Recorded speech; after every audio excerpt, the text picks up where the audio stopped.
Hey everybody, this is your video for 6.4, which is solving square root equations. Solving square root equations. So the first one says solve and check for extraneous solutions. So you have the square root of 3y plus 1. All of that is underneath the square root symbol, then minus 3 equals 7. So the first thing you want to do is add 3 to both sides and you get 10. Then you want to square both sides, and so 10 squared is 100. And then you subtract 1 and divide by 3. So these are your justifications, just like when we did proofs before in geometry. Now, for the check, you basically plug in what you got, which was 33, into y. It doesn't matter if it's x or y. So in this one, we have 3 times 33 plus 1 would give you 100, and then you do the square root of that, which is 10, and 10 minus 3 really is 7, so that's why these check marks change to, these question marks change to a check mark. Now, if you're using the calculator, don't use y. You would need to say function 1 is the square root of 3x plus 1 minus 3, and function 2 would be 7, which is like y equals 7. It's a horizontal line. Again, as we mentioned in class, the disadvantage to this is you would have to adjust your window. And so usually it's going to be more efficient to just work it.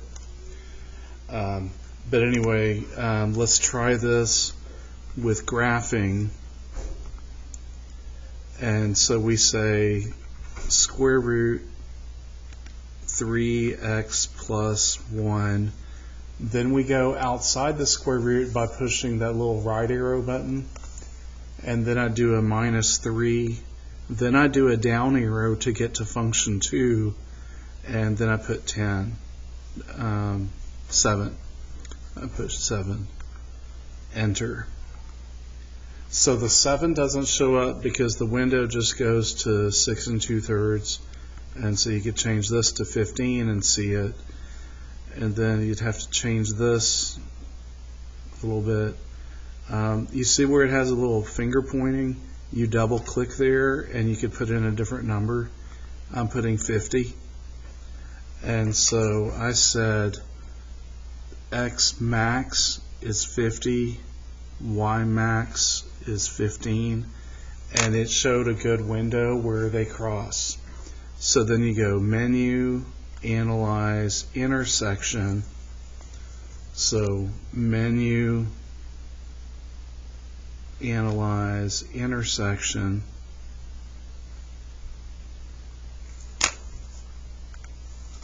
And it says lower bound, so you just go to the left side, because the left side is lower and the right side is higher, and that shows you your 33,7. I'm just moving it like we've done before and dropping it. 33,7. Now what that means is that your answer is 33 and that your horizontal line was at 7. 33,7. So don't get confused about x and y, because in your problem it should be y equal 33, but if you use your calculator, x is 33 and y is 7. But you would still need the 33 because we changed the problem. So we would need the 33 as our answer. Okay, so don't confuse yourself by doing something like that. Okay, the next one is about solving the radical equation. And I just wanted to show you a common mistake I've seen students make before. The problem was the square root of x plus 1 equal 12. Well, when I was writing it to demonstrate this error, I put the plus 1 underneath the square root sign, which is wrong. It's not, well, the plus 1 is not under the square root.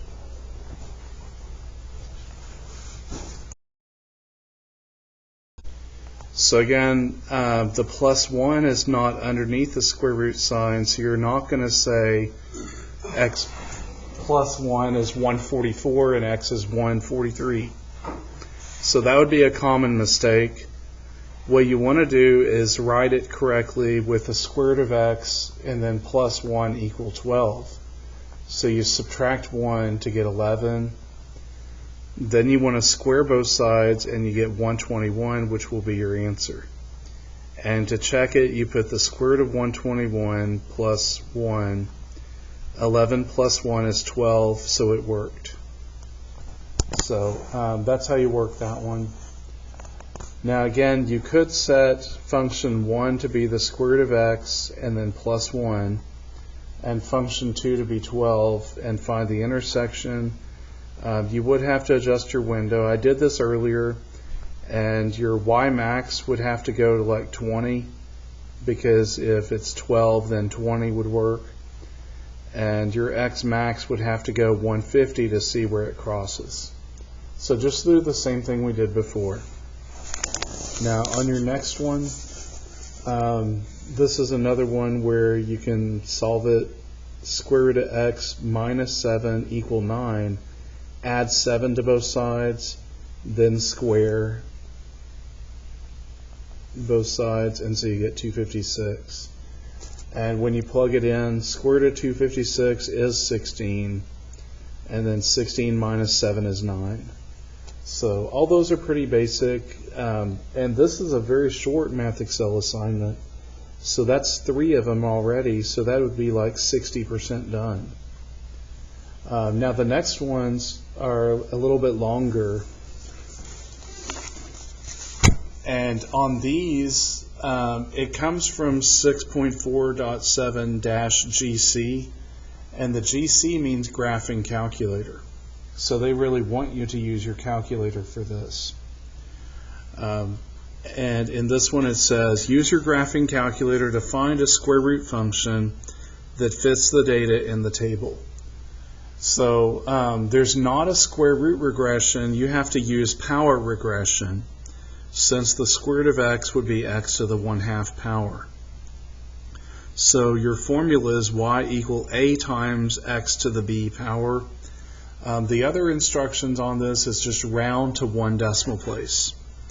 So then you're going to be given a table, and the steps are basically listed here. You want to add list in spreadsheet, label your x and y, enter your data, go to cell D1, then do power regression, and it says y equal ax to the b, and it says a is 77.2, so that's what goes in front. Since b is 0.5, that means you can say that is 1/2, which means the square root power, because think of this as the 2 and this is the 1. So just as a side example, if you had a 3 here and a 4 there, that would be x to the 4/3. So you are going to have to do stuff like that later on with exponent manipulation. But basically the root tells you your denominator, and then the power itself is the numerator.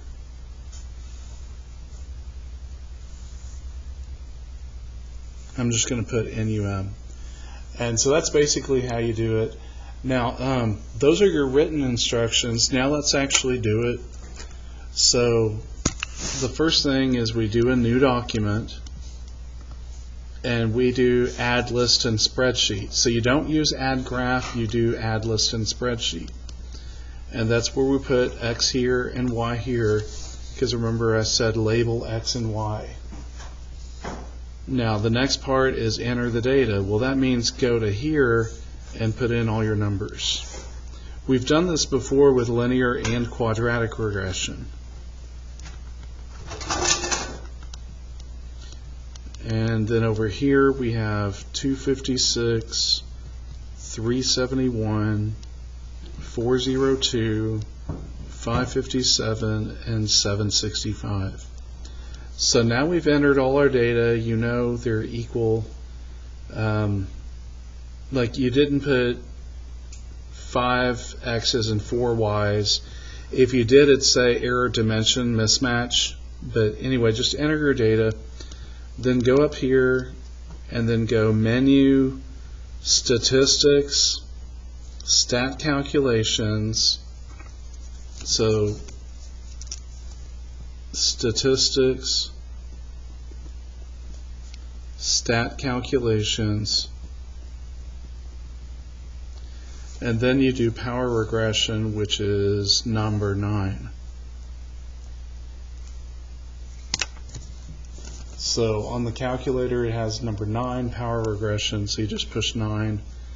And there you could type X, or you could choose it like I'm doing here, choose Y, keep everything the same, and that's where we see our 77.2, which I rounded, of course, and this is 0.50017, but we just want 0.5. Now, that would tell you your equation is the number in front and then square root of x. Now, on this, I also want you to notice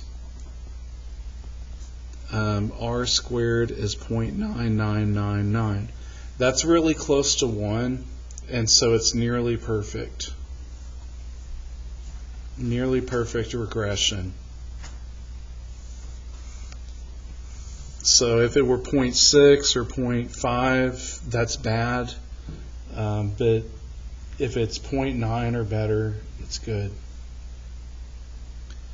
There's a whole different section where it talks about strong correlation and weak correlation and positive regression and negative regression.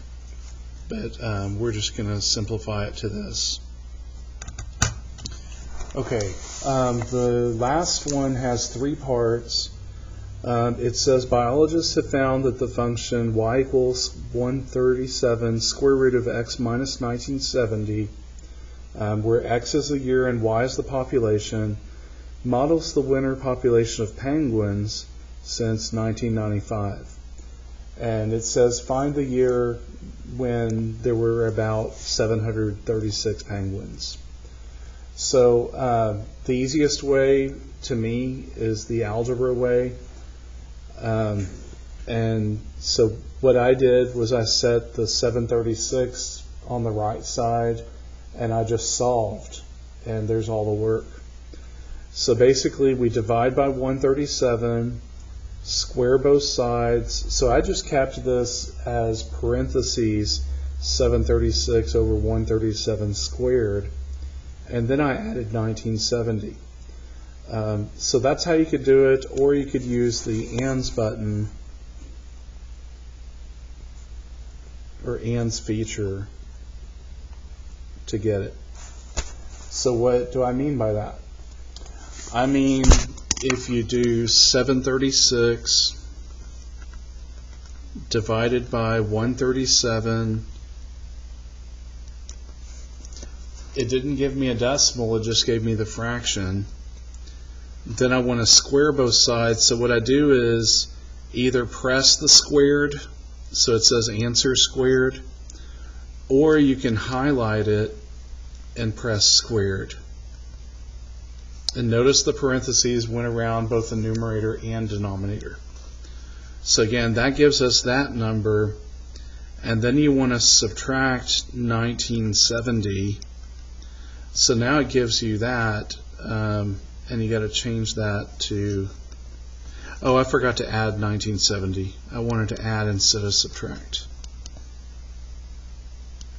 add 1970 to that, gives you this, and then you got to change it to a decimal by doing Control Enter, and then that gives you 1998.86. And so again, that's what I got this way also, 1998.86. Then we want to round that to the whole number, which is 1999. Again, if you didn't want to solve it this way, you could have just graphed it and adjusted your windows. So again, function 2 would have to be 736, and so then you'd need like y max to be 800 and x max to be about 2050 or 2010. I'm just going to say 2010, and then find that intersection.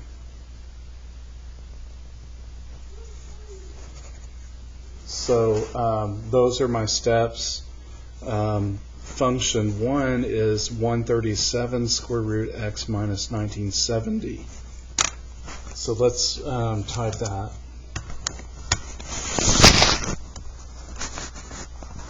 So go to a new document.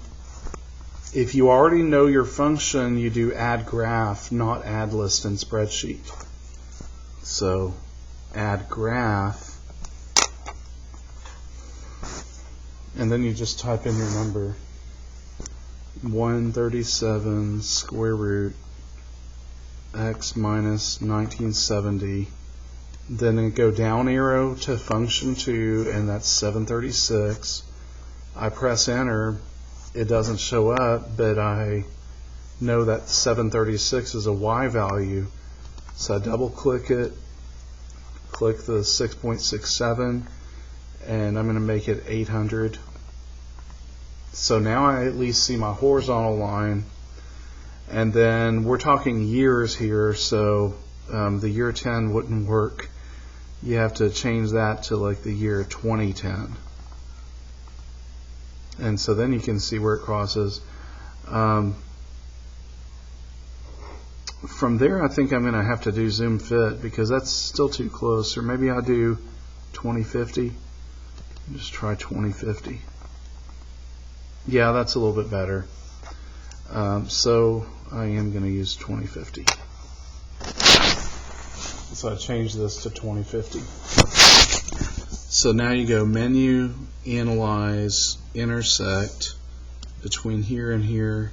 It says 1998.86, comma 736. So remember, you can move it and drop it. That y value is 736 just because that's what our horizontal line was. So again, it gave me the same answer that we did by hand, 1998.86, and we just round that to 1999. Okay, that's part A. Now for part B, it wants to know by how much did it increase between 2000 and 2010. So basically you want to substitute for x and subtract. So you just plug in the number right there twice. When you do this one, which ends up being 2000 minus 1970 is 30, and you do all that, you get about 750. And when you do it with 2010, that's about 40 here. So 137 squared of 40 would give you 866. And then you just want to subtract these numbers, and that gives you 116. So that tells you how much it increases. So basically the number got larger, so it's an increase. Now the last one has actually a few parts itself. It's C, but it says find the population in 1995. You do that the same way we did this, and that would give you 685, but then you have some more questions. It says, when is the population double what it was in 1995? So you take whatever answer you got, you do times 2, and that gives me 1370, And again, you can solve it algebraically or graph. I just graphed it. Again, if you have F2 as 1370, that's a horizontal line like y equal 1370. Just adjust your window, find the intersection, and that would be 2070, comma 1370. And so that's the year 2070 when the population would be doubled. Okay, hope that helps.